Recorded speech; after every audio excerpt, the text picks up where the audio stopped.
India کے بعد ایران کے پاکستان پر الزامات۔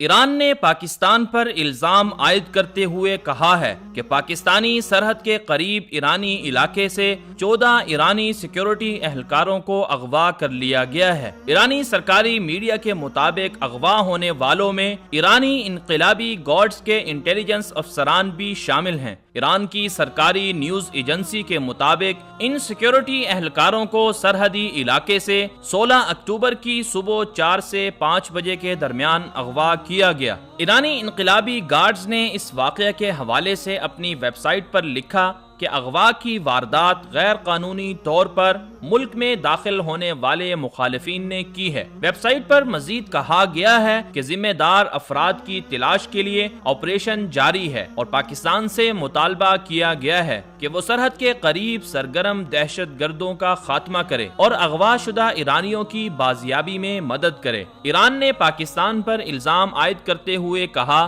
کہ صوبہ سیستان بلوچستان طویل عرصے سے ایسے بلوچ علیحدگی پسندوں اور جہادیوں کی کارروائیوں کا نشانہ بنا ہوا ہے جو سرحد پار پاکستانی علاقوں میں مقیم ہیں اور اکثر ایرانی سیکیورٹی سرحدی چوکیوں کو نشانہ بناتے رہتے ہیں۔ واضح ہے کہ مئی 2017 میں ایرانی آرمی چیف نے پاکستان کو دھمکی دیتے ہوئے کہا تھا کہ پاکستان میں دہشت گرد رہتے ہیں، ایران پاکستان میں گھس کر ان کے خلاف کارروائی کرے گا۔ اس کے علاوہ 12 اکتوبر کو پاکستان کے خفیہ اداروں نے پاکستان سے ایران جانے والے 100 زائرین کو کروڑوں ڈالر کی غیر ملکی کرنسی پاکستان سے ایران سمگلنگ کرنے کے الزام میں پکڑا تھا، جنہوں نے گزشتہ 4 مہینوں میں سینکڑوں بار ایران کا سفر کیا۔ گرفتار کیے جانے والے سمگلروں میں سے ایک سمگلر نے 120 دن میں 210 بار ایران کا سفر کیا۔ اس کے علاوہ ایران کے راستے پاکستان میں ماہانہ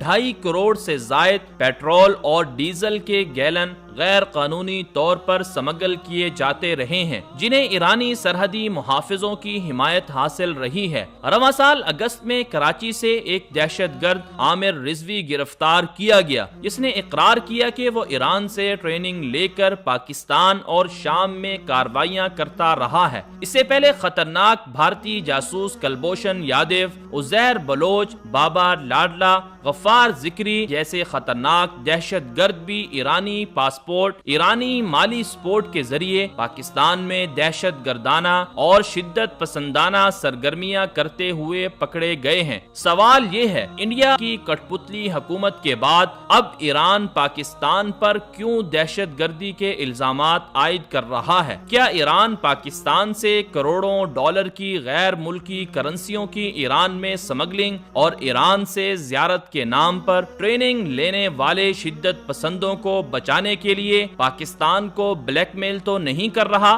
کہیں ایران پاکستان میں سی پیک منصوبے کو ناکام بنانے کے لیے پاکستان پر دہشت گردی کا الزام لگا کر پروپیگنڈا تو نہیں کر رہا؟ ان سوالات پر غور کر کے پاکستان کے اداروں اور حکومت کو ایرانی الزامات کا سختی سے نوٹس لے کر بھرپور جواب دینا ہوگا، کیونکہ پاکستان ایک خود مختار اور آزاد ملک ہے۔ ایران کا پاکستان پر سنگین الزامات لگانا پاکستان کی خود مختاری اور سالمیت پر حملہ کرنے کے مترادف ہے۔